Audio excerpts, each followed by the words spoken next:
Sejam muito bem-vindos a mais um episódio do Med Training Podcast. Eu sou o Hugo Quinteiro, você nos encontra no X por @medtrainingpod, tudo junto, Med Training Podcast. No episódio de hoje, vamos falar sobre força máxima. Por que um treino ainda tão negligenciado? E comigo tenho Cecília Rizik. Tudo bem, Cecília? Tudo bem, Hugo. Hoje é de novo chutando a canela da galera toda por causa de desconhecimento de tipos de força e desconhecimento de periodização, não é isso? Não só, mas eu acho que vale a pena a gente falar do fenômeno recente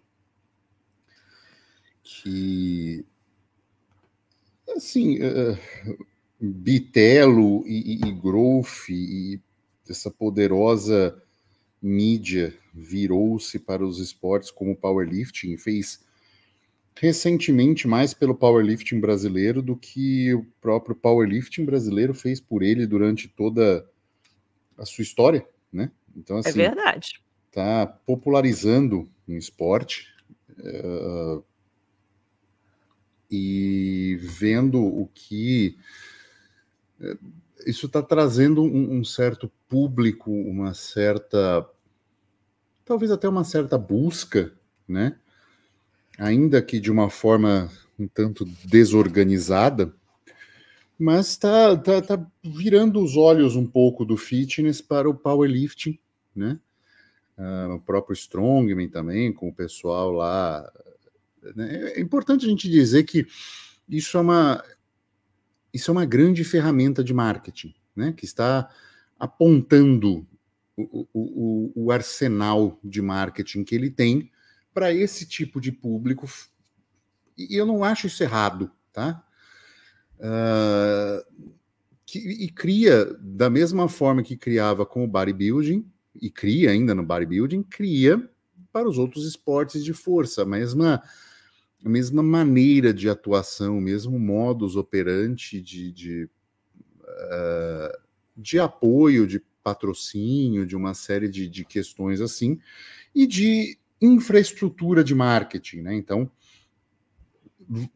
colocou isso no powerlifting e, de certa forma, isso está ganhando uma certa notoriedade.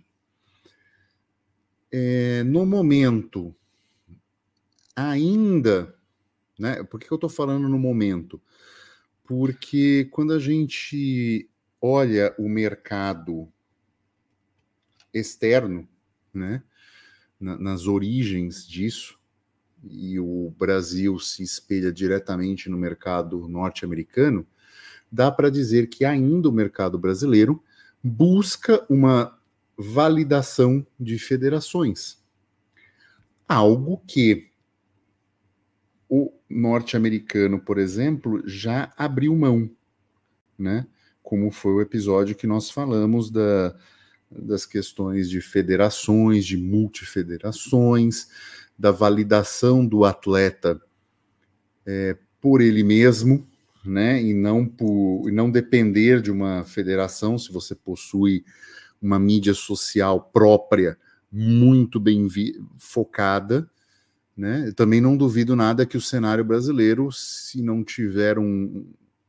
as coisas não caminharem em cima de uma federação, isso vire supra-federações, né? E colocar os atletas para competir fora do Brasil é uma alternativa, por mais que seja uma empresa brasileira, mas eu tenho certeza que os olhos delas estão saltados para o mercado norte-americano também, porque seria uma chance de entrar num mercado muito relevante, mais relevante ainda que o mercado brasileiro, por mais que o Brasil tenha números para ser o segundo maior mercado do mundo do fitness, a diferença para o primeiro lugar ela é abismal, né? Assim, o volume financeiro e o mercado, seja até mesmo do powerlifting, mas do fitness no geral nos Estados Unidos, movimenta muito mais dinheiro do que o mercado brasileiro.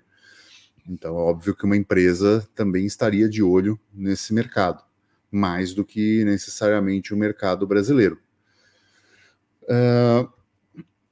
Porém, esse súbito interesse, essa súbita popularidade nova, né? popularidade, Recém-nascida. Recém-nascida, como eu sempre falo, né? Você gostaria que o esporte popularizasse?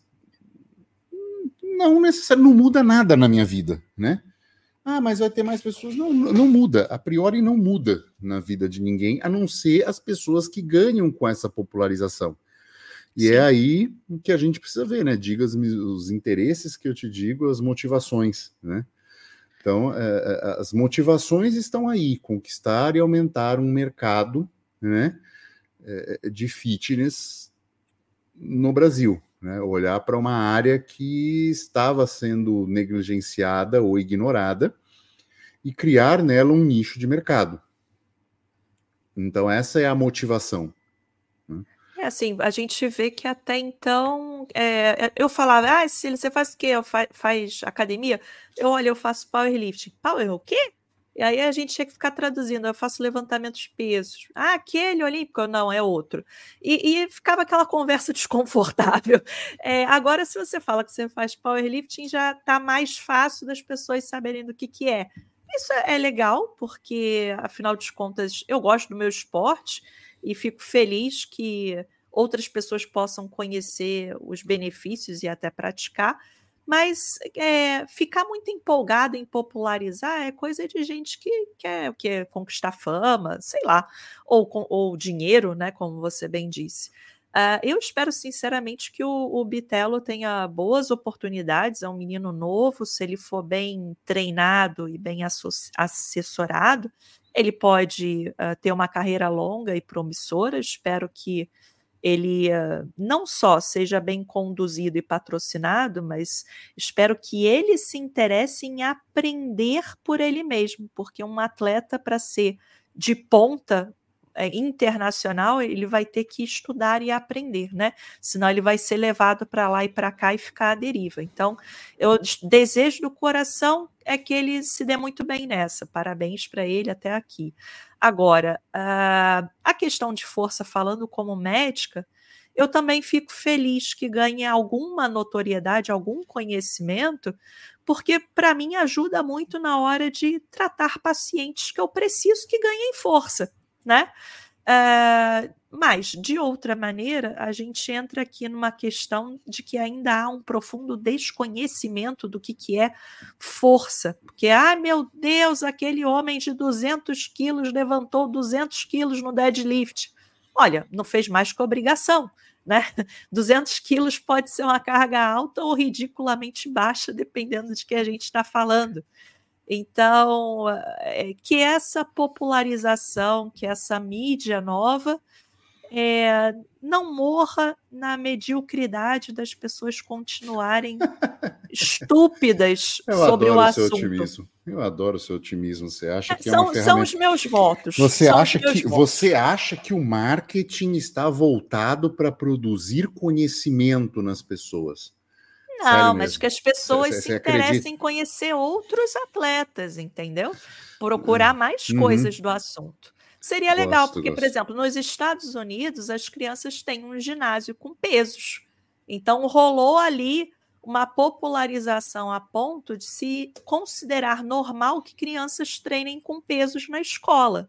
É nesse sentido que eu espero que a coisa caminhe, né? Espero não, gostaria muito. É um desejo emocional. Não é nenhum tipo de...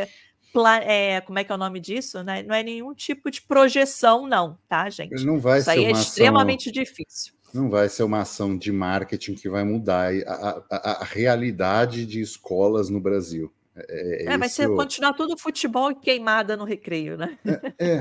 Então, é aquilo que eu falo, né? E o cara me entrega, o professor da escola me entrega um adulto que não sabe fazer cócoras, e aí fala que não tem estrutura na escola, que estrutura ele precisa ter para botar os alunos dele de cócoras.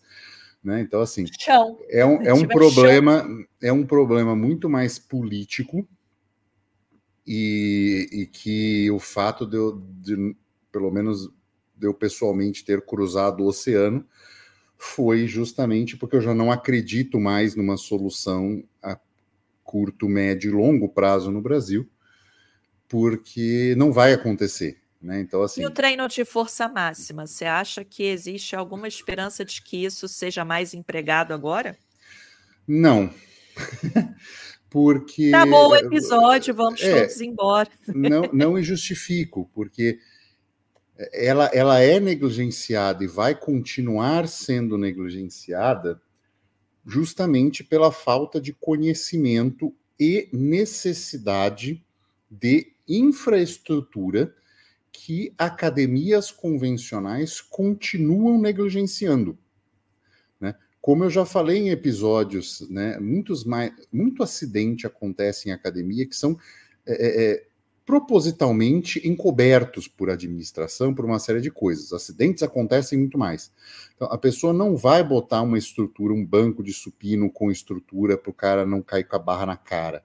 Ele não vai comprar um equipamento mais caro que suporte o maior peso, porque o objetivo daquela academia, como muito bem dito já em outros episódios para a gente, não é que a pessoa vá e frequente.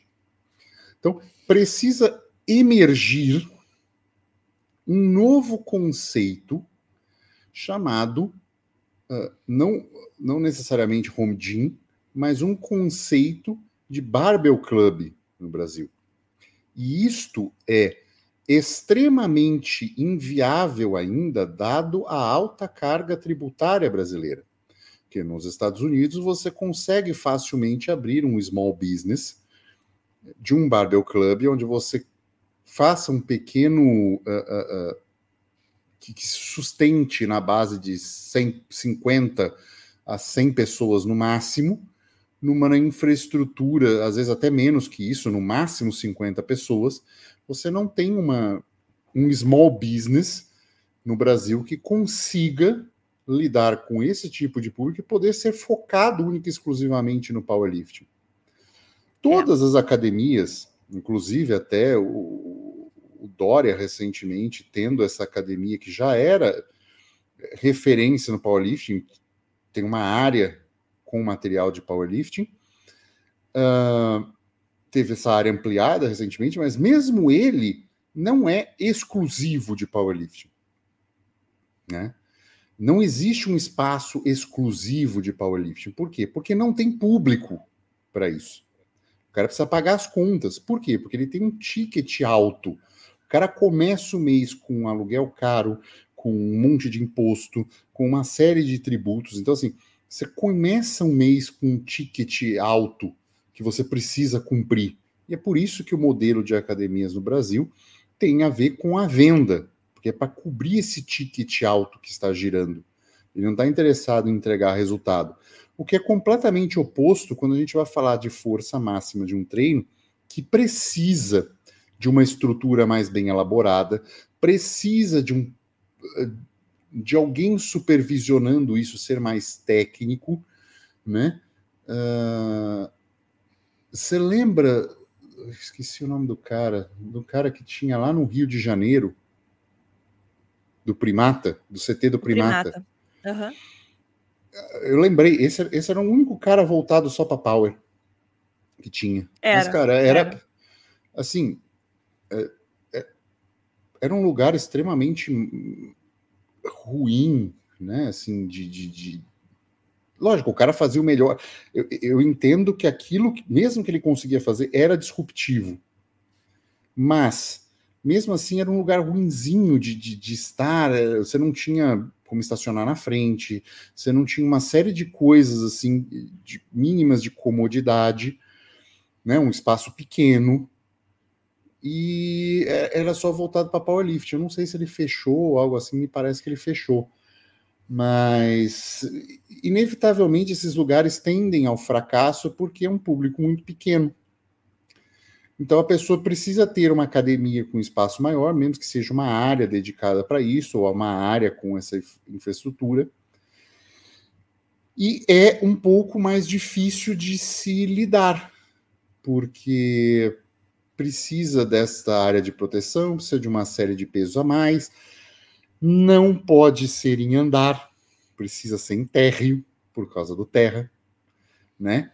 Então, até dá para ser em andar, mas precisa ser não é qualquer andar, né? Não é qualquer laje que vai aguentar e não é qualquer preparação. A preparação do chão e de amortecimento de impacto passa a ser outra. Então, acaba sendo um treino que não populariza, não cola no popular, por mais que as pessoas queiram fazer, né? Box de CrossFit seria uma boa entrada para isso, mas ela consegue com relativo sucesso manter mulheres até 60 quilos, né? Pensando em força máxima de treino. Mais que isso já não dá, porque chega no limite de peso na barra, chega no limite de uma série de coisas. E também não há essa vontade de investimento pensando no powerlifting, não há esse público ainda para fundir, né? Essa demanda de público para fundir esses interesses. Então, ter uma área de CrossFit, ter uma área de Barbell Club, por exemplo. São raros os lugares. Conheci um lugar que tinha isso, depois eu vi um outro, isso em São Paulo. Mas mesmo assim era lugares mais voltados para LPO do que propriamente powerlifting. Então, acaba se negligenciando esta força máxima para se treinar da maneira que deve, porque não é economicamente viável a estrutura. E o público é aquilo, né? Entenda, o público, para a visão do marketing e de investimento, ele é só um detalhe. Ainda mais no modelo predominante de mercado que é hoje, que é venda para o cara ficar em casa. Né? As únicas pessoas que a gente sabe que tem equipamento são as pessoas que são dirigentes de federações de powerlifting e tem aquilo ali porque faz competição. São as pessoas que têm, ou os loucos tipo a gente. E áreas normais. É dentro da academia do cara. Então, assim, funciona a academia e funciona os equipamentos, que normalmente são os equipamentos competitivos, que ficam lá disponíveis. Às vezes, né, existem precificações diferentes. Da pessoa vai fazer musculação tradicional, paga um X, vai fazer powerlifting, ter acesso àquela área, paga um pouco mais caro. Então, assim,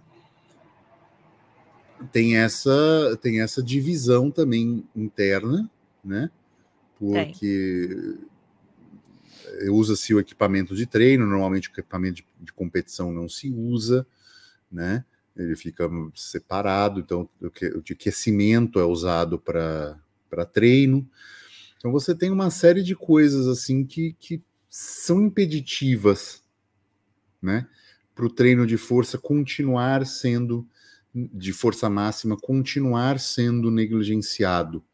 Olha, né? ainda tem a questão de como é um treino de força máxima, né? Quando a gente vai fazer um treino que vai fazer 3 repetições para 90% de um RM, a gente fica lá um tempão com a barra montada, né? Se fosse fazer uma academia só para isso, só para esse público, ia ter que ser gigantesco, porque não dá para ficar revezando equipamento, né? Então, é mais ou menos, ou ela é gigantesca, porque tem uma demanda muito grande, ou ela precisa ser viável no formato de Barbell Club. Entendeu? Tipo a Metroflex. A Metroflex não é, ela é de bodybuilding. Eu tô falando, ela precisa ser pequena, como, por exemplo, o CT do Primata era no Rio de Janeiro, para e ser rentável dentro daquele tamanho menor que ela tem, entende? A questão é justamente ter a parte geográfica também, né? Como é que você vai reunir naquela área gente suficiente para ter esse formato e ser rentável? Acaba sendo aquela ideia que você teve do Barbell Club, de gente que já pratica, se une e faz um negócio entre eles, né? Normalmente começa assim. Agora, como que a gente pensaria em treinos de força máxima? Digamos que alguém quer fazer um treino numa academia e que, por graça do destino, tinha lá uma barra decente de 20 quilos, tinha uma gaiola decente que suporta ali algum peso. Não precisa ser o cara que faz caralhentos quilos, não. Digamos que é uma mulher de 60 quilos querendo fazer um treino de força máxima, para ser fácil da gente pensar numa situação. Como que isso o CrossFit funciona? atende. Né? Um CrossFit atenderia, pronto. Um CrossFit não faria isso porque não é o objetivo do CrossFit, né? Mas digamos que alguém usasse o espaço para treinamentos de força máxima. Existe essa possibilidade, e existe também pessoas que gostariam de tirar os benefícios disso, se elas soubessem que treinos de força máxima na sua periodização iam melhorar os seus resultados. Por que isso não acontece? É o que eu te falo. Você vai ser a única daquele espaço que vai chegar assim. Tem espaço de CrossFit que fala assim, olha, você não pode treinar outra coisa. Então aqui é pro odd e para não sei o quê. Aí você teria que pagar o CrossFit mais o barbell, né? Ou o lugar que tenha barbell. Aí a pessoa tem que ter um treinador. Dificilmente esse treinador vai estar ali. Aí a pessoa precisa contratar um treinador à distância, né?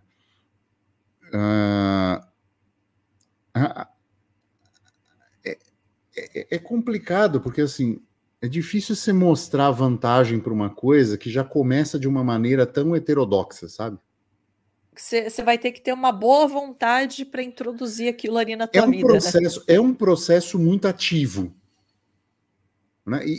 E como eu falo, o cara começa a treinar num lugar, não sei o quê, olha a academia, já manda recado, ó, mais 6 meses você vai ter que ser convidado a se retirar.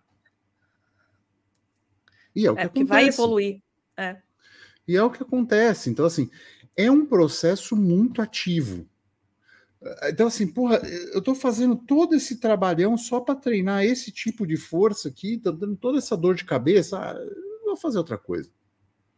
Numa média que já é difícil fazer o cara ir para casa, sair de casa e ir treinar numa academia, em que existe um modelo consolidado de negócio focado exclusivamente em vender e querendo que esse cara não vá. Você entendeu o tamanho da diferença? É uma luta contra a maré, o né? sistema. É uma luta contra o sistema inteiro. A academia não quer que você vá. A CrossFit dificilmente vai te liberar para você treinar nesses formatos.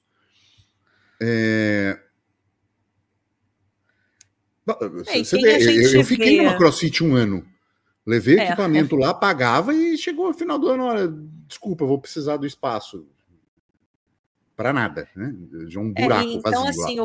o que vocês veem pela Growth dos atletas treinando, eles fazem treinos diferentes em academias diferentes ao longo da semana, né? Tem amiga nossa que 1 ou 2 vezes na semana vai em outra cidade treinar porque precisa fazer um treino específico, né? A outra, os outros dias faz numa CrossFit porque o exercício que pode fazer cabe dentro do CrossFit. Isso que a gente nem entrou fica no de salseiro nômade. do Strongman, né? Fazer força máxima para Strongman, que aí achar pior um Atlas ainda. por aí. Você depende desse equipamento todo. Né? Igual o Brian Shaw, que é um dos World Strongman, um dos principais atletas, o cara fechou um galpão. Patrocínios, caralho, fechou um galpão para ele e botou todo o equipamento, comprou tudo lá. Mas olha o nível de investimento, né? Que você precisa ter. A gente conhece atletas que vão fazendo isso porque é um pesadelo você praticar o seu esporte por questões logísticas, né? Olha a garagem do Nick Best. O cara é muito maneira. O cara puxando coisa, empurrando na rua. né? Então, assim, deve ser um vizinho maravilhoso para você morar também, né? Ele deve fazer um bom churrasco para os vizinhos, para aquilo ali poder acontecer. Então assim, é um caminho muito fora da regra, né? Muito fora, e um processo muito ativo da pessoa que quer fazer isso, para que tenha sucesso, né? Eu treinava 8 anos numa academia, e o cara chegou e falou: eu sei que é o terra, mas não dá. Eu tive que sair. Eu sei que é o terra, eu sei que é você, mas não dá. Assim não dá. Tá bom. Então, veja, uma academia super voltada, as pessoas treinarem e tal, mas não dá. Então, você vai ter que ir ativamente em cima dessas questões, porque você está indo contra um sistema, né? O mainstream desse sistema, como a gente falou no episódio específico sobre isso, é para você não ir e pagar. Esse é o mainstream. Ele só quer um pedaço do seu dinheiro. E então, isso posto, você já ir, porque é essa a coisa, né? Um barbell club ruim, ele tá com 90% de pessoas frequentando. Uma academia boa tá com 48, 49. E os caras estão felizes. Então, você tá indo contra o sistema. Para você ter um barbell club com o custo Brasil, é impossível. Por quê? Porque nos Estados Unidos, primeiro ponto, você não precisa ser formado. Segundo ponto, você pode abrir uma self-service, né? Não precisa ter um profissional todo dia lá. Você pode abrir uma estrutura 24 horas. Você tem a questão de segurança também, mas você pode abrir uma estrutura e não ter ninguém lá. Tá só por câmera. Então isso diminui seu custo. No Brasil, você não pode. A Steph Curry mesmo, que tem lá uma famosa do powerlifting, tem o centro dela em Miami. Você chega lá, bota o seu código, abre tudo filmado. Tipo assim, se você roubar coisa, o nego vai ver e vai denunciar pra polícia, escambau. Então, assim, tá tudo muito bem monitorado, só que não tem ninguém lá, fica 24 horas aberto. Né? Pode ter durante o dia alguém, um ou outro, tal, mas à noite não tem ninguém, você vai e treina. Aqui isso é possível. Agora, no Brasil já não é.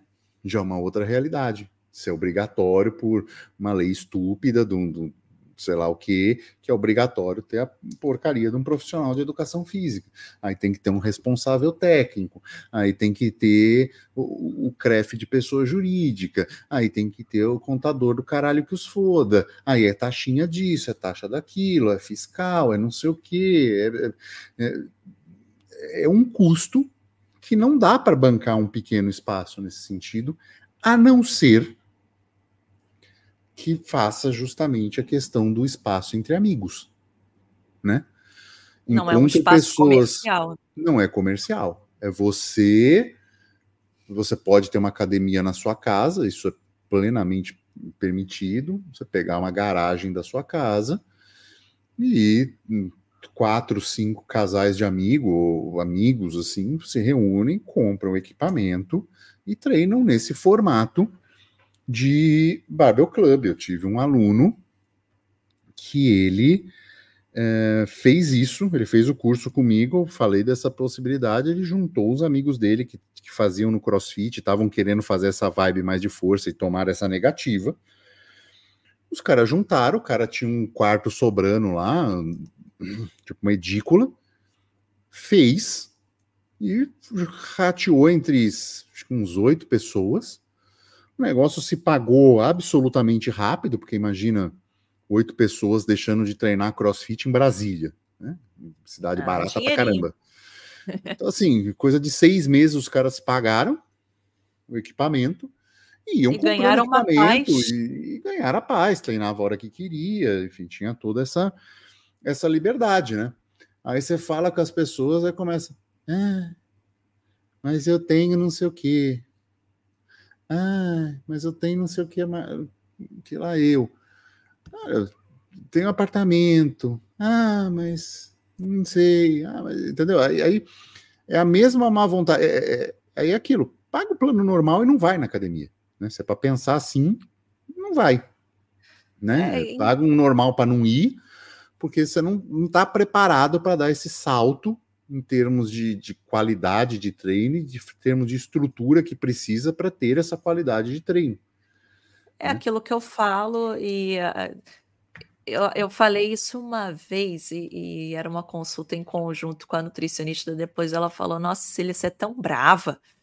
Não sou brava, eu só tô falando com clareza, porque senão a pessoa se confunde no labirinto da mente dela.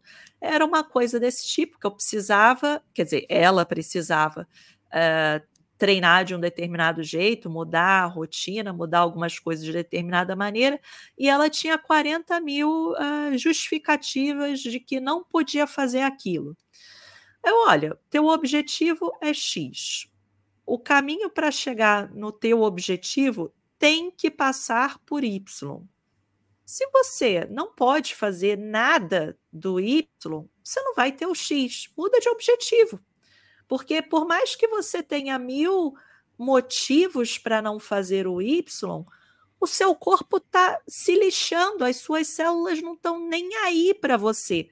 Elas vão funcionar do jeito que elas têm que funcionar, independente de como que é a sua vida. Só entenda que esse objetivo não é para você, então.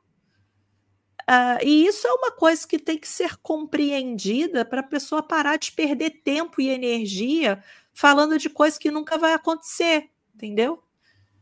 Para de se distrair. Entenda que quando você assiste esses vídeos do Bitelo, dos outros do powerlifting, tem mais de um, né? Tem Lucas, tem Johnny, tem o Dorão, a Carol, a Bárbara, tem um monte agora, né?